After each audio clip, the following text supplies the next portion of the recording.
광주 근대 역사의 보고이자 예술과 독특한 문화가 태동하는 양림동 역사문화마을로 함께 떠나보실까요? 네, 저는 지금 양림동 역사문화마을에 나와 있습니다. 이곳은 근대 광주의 민족의식과 근대 문화의 발원지로 알려져 있습니다. 광주의 문화의 중심이 되는 이곳, 저와 함께 양림동 역사문화마을을 함께 둘러보실까요? 거리를 따라 천천히 산책하다 보니 한쪽 벽에는 현실감 있는 작품이 그려져 있고요. 또 다양한 모형들이랑 조각상이 보이는데요. 저도 이곳에서 예술의 전기를 받아 실력을 한껏 발휘해보고자 양림마을 주민창작공방 도글도글에 들렀습니다. 공방을 둘러보니 도자기와 컵에 다양한 그림이 새겨져 있고 재미있게 인물화를 그린 도자기도 꾸며져 있네요. 네, 제가 지금부터 도자 그리기 체험을 한번 해볼 건데요. 선생님, 어떻게 진행하면 되는 걸까요? 네, 먼저 연필로 살짝 러프 스케치라고 하는데요. 살짝 밑그림을 그려주시면 돼요. 그리고 나서 이 이제 도자 물감인데 이건 이제 보통 일반 물감하고 다른 이 도자기에만 특수하게 쓰이는 안료 인셈인데 이거를 가지고 이제 밑그림 그리신 걸 색칠을 하시면은 이렇게 완성돼요. 와, 이렇게 예쁘게 완성이 되는 건가요? 저도 다른 작품들처럼 예쁘게 만들려고 밑그림을 그리기 시작했습니다. 제가 여기 밖에서 오다 보니까요. 주민 참여 공방이라고 써 있는 걸 봤는데 주민 참여 공방은 어떤 건가요? 이제 여기 지역민들께서 이제 저렴하게 부담 없이 오셔가지고 이렇게 뭐 힐링이라고 말씀하시는데 사실 뭐 여가 생활도 하시고 또 여기서 수다도 나누시고 서로 이렇게 재밌는 그림도 그리고 또 만들어 보기도 하고 이런 작업을 하는 공간이에요. 작가님과 조곤조곤 이야기를 나누면서 작품을 그리다 보니 작품 하나하나에 사랑과 정성을 쏟은 작가님의 마음을 느낄 수 있었습니다. 도자기 공방을 차리시게 된 좀 그런 사로잡게 된 매력이나 이렇게 계기 같은 게 혹시 있으세요? 도자기보다는 원래 나무에 관심이 있어서 사실 공방을 둘러보시면 아시겠지만 여러 가지 나무로 직접 만든 것들이 많아요. 그래서 나무에 처음에 관심을 갖다가 우연히 이제 도자기 접하고 도예를 배우면서 또 다른 매력에 이제 빠졌고 어떤 재활용공예, 정크아트나 뭐 이렇게 목공이나 이런 쪽까지 확대를 해서 주민분들이 원하시는 거를 자유스럽게 만들 수 있는 그런 공간으로 꾸며가려고 합니다. 드디어 마지막 단계인 색칠 작업에 돌입했는데요. 이름을 적고 다리에 색을 입히니 유일무이한 저만의 도자기가 탄생했습니다. 참 귀엽죠? 그림을 완성했습니다. 귀엽죠? 그러셨네요. 네. 저 이대로 그림을 둬도 될까요? 네, 지금 마르고 있는 상태인데요. 이걸 다 말린 다음에 이제 가마에 가서 구워져 가지고 나오니까요. 좀 기다림이 필요합니다. 얼마나 기다리면 다 완성될까요? 네, 뭐 3일에서 5일 정도면은 이게 이제 이렇게 완성돼 가지고 이곳에는 주민들도 오지만 관광객들도 공방에 들러서 도자 체험을 할 수 있다고 하는데요. 도자기나 컵에도 직접 흙을 빚는 단계에서부터 시작해 그림도 그려서 만들어 본다고 합니다. 양림동 역사문화마을에 오시게 된 계기가 있으신가요? 네, 저는 양림동에 대해서 처음 알게 된 건 음악과 정일성에 대해서 공부를 하면서였고요. 그 정일성에 대해서 공부를 하다 보니까 또 이쪽 양림동이 비출한 그 예술가들이 엄청 많더라고요. 그리고 뭐 배동신 수채화가, 뭐 이강화 화가, 뭐 김현승 시인, 뭐 조소의 극작가, 정말 다방면에 정말 많네요. 그래서 이곳이 뭔가 영감을 받을 수 있는 곳이구나. 음악가 정률성 선생을 따라 찾아온 이곳 양림동 역사문화마을. 양림동을 배경으로 제작한 다채로운 엽서부터 이곳의 대표 문학가인 김현승 시인의 플라타너스를 본따 디자인한 컵들까지 엿볼 수 있었습니다. 위쪽으로 가시면은 그 선교사들의 사택들이 많이 있는데 아. 그 중에서 근대 건축물로 이제 문화재로까지 지정된 윌슨 선교사 사택입니다. 양림동의 또 다른 볼거리를 구경하기 위해 발걸음을 옮겼는데요. 와, 이게 뭘까요? 와, 되게 작고 아기자기한데 인형도 있고 막 미니어처들이 엄청 많네요. 예쁘다. 이곳이 어디냐고요? 떡볶이와 어묵을 파는 포장마차와 다양한 술을 파는 맥주집 미니어처를 만드는 공방에 도착했습니다. 이렇게 아기자기한 미니어처들을 작가님이 직접 손으로 만든 것이라니 참 신기하죠.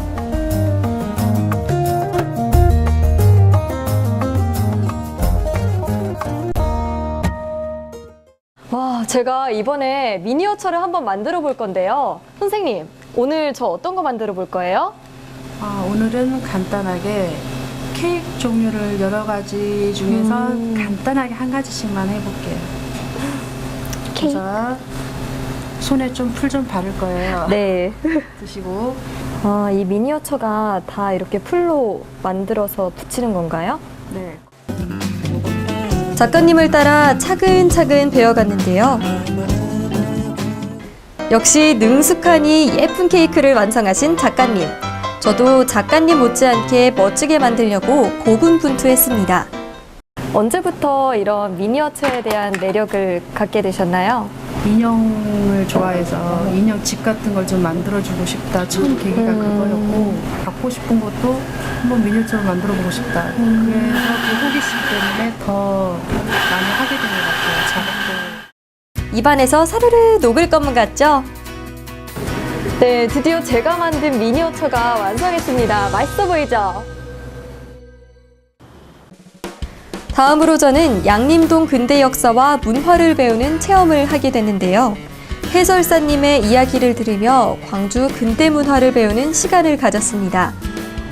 먼저 찾아본 곳은 수피아 여학교를 설립한 배유지 선교사를 추모하기 위해 건립된 배유지 기념 예배당인데요.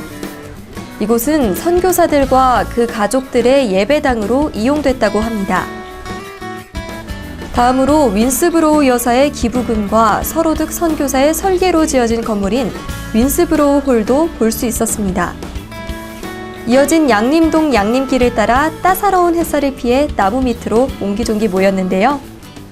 옛날 성탄 카드 보시면 이렇게 광택 나는 녹색 잎에 빨간 열매, 그 나무입니다. 그래서 그 빨간 열매는 상징하는 게 예수님의 신성한 피. 이 가시 잎은 예수님의 면류관, 수피의 쓴맛은 예수님의 고난, 봄에 피어나는 은백색 꽃의 향은 예수님의 탄생을 의미한다고 하고요.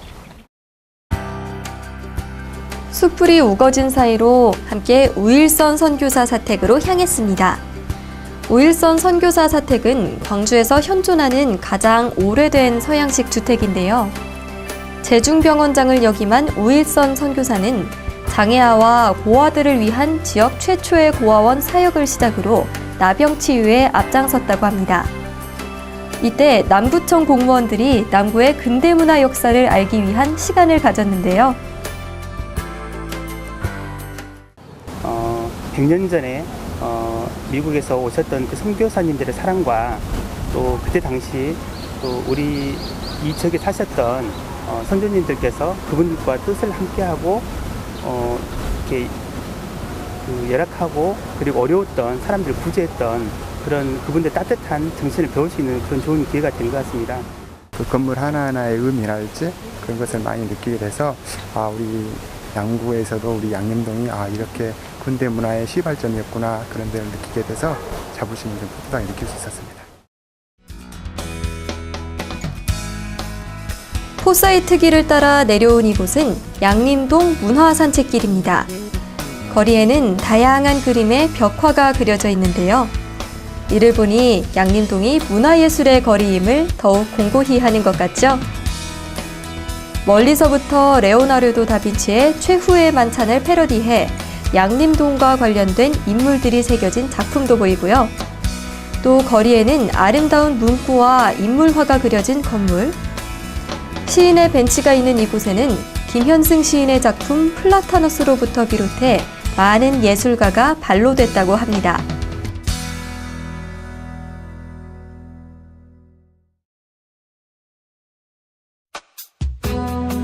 다음으로 가본 곳은 한지 공예를 할 수 있는 곳입니다.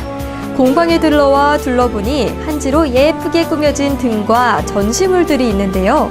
이곳에서는 어떤 체험을 할 수 있을까요?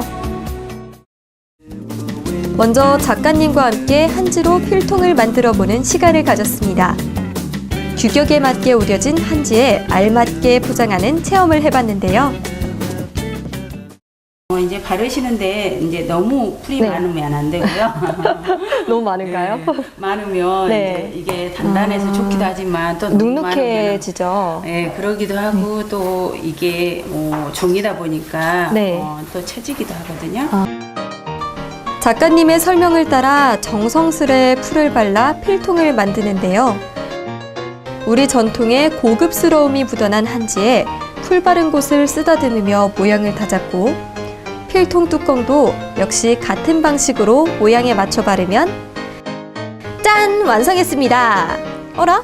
아, 한지 붙이는 걸 깜빡했네요. 네, 제가 만든 한지 필통이 완성됐습니다. 참 예쁘죠? 한 땀 한 땀 수놓은 듯한 꽃 모양의 장식들. 이걸 보니 제가 어렸을 때 할머니 옷장에 꾸며진 장식들이 떠오르는데요. 반짝이는 조개 껍데기로 이렇게 다채롭고 아름다운 자개장을 만들 수 있다고 합니다. 자, 그럼 저도 한번 만들어 볼까요? 이제부터는 어떤 걸 만들어 볼 건가요? 지금 하실 거는 나점칠기라고 하는 건데요. 네. 나점칠기 체험을 하실 거예요. 이렇게 자개를 가지고 이런 펜던트나 열쇠고리를 만드는 체험인데요. 이전에 보셨던 그 자개장봉 아시죠? 네. 그런 종류인데 이거를 간단하게 체험으로 한번 해보시는 거예요. 작가님을 따라 핀셋으로 조심스레 자개를 붙여보는데요.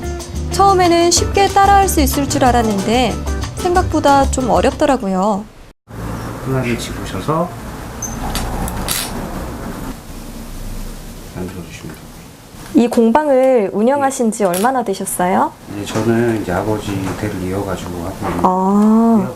지금 아버지가 하신 지가 한 40년 정도 종사하셨고 저도 지금 이 공방에 시작한 지 한 8년 정도 된 겁니다. 굉장히 오래된 공방이네요. 예. 자개가 잘 붙게 하려고 여러 번 풀을 바르고 모양도 다잡아 봅니다.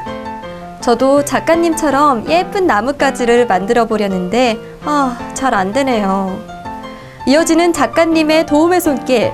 확실히 나전오칠 장인이신 작가님의 실력이 돋보이지 않나요? 그 전통이 꼭 그 예전 것만 전통은 아닌 것 같아요. 이게 과거의 것과 현대의 것을 구분짓는 단어가 전통은 아니고 이게 예전 것을 계속 이렇게 변모하고 발전시켜 가면서 이게 현대로 넘어오는 거기 때문에 전통이 요새 말하는 클래식이라는 것도 있습니까? 네. 서양에서 말하는 클래식, 과거나 현재나 변함없이 인정되는 가치, 이게 전통인데 이게 나전칠기가 그 전통의 한 분야로서 또 자리매김할 수 있지 않나 좀 그런 생각을 하게 됐거든요. 자개 꾸미기를 완성했는데요. 작가님의 아름다운 나무와 꽃 모양 작품들이 한데 잘 어우러지죠?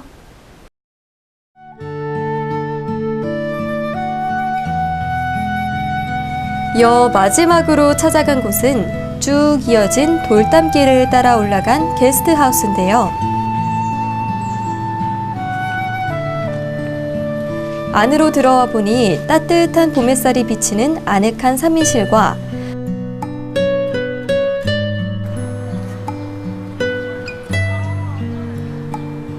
또 독특한 장식들로 꾸며진 개인실,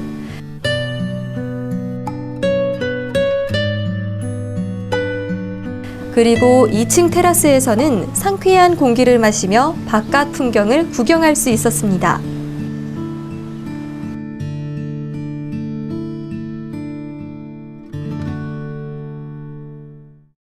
오늘 양림동 문화해설 답사를 통해 역사도 배우고 그리고 다양한 공방들에서 문화와 예술을 배워볼 수 있었습니다.